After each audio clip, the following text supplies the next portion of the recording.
Teachable Moments are brought to you by Doyle & Associates Private Wealth Management with Investors Group Financial Services Incorporated.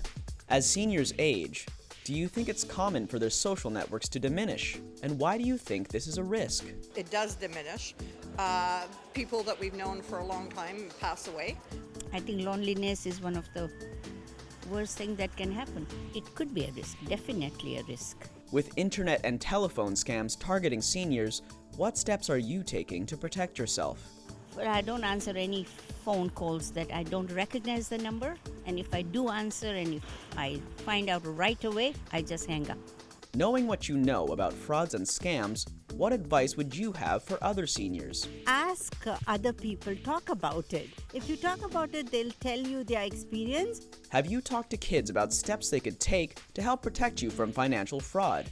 And do you think these types of conversations are important? They are important with young. I have 4 grandchildren and 3 boys and a girl.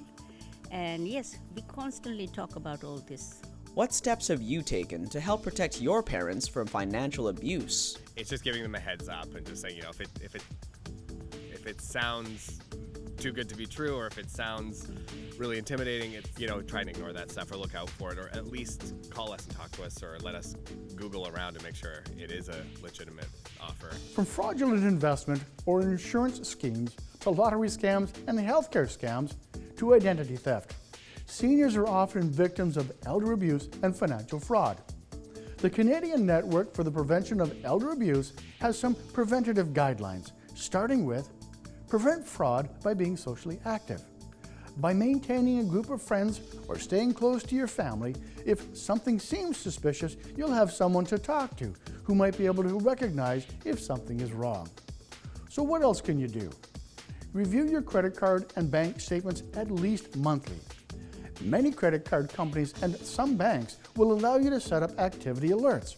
This way you can see real-time activity rather than waiting for monthly statements.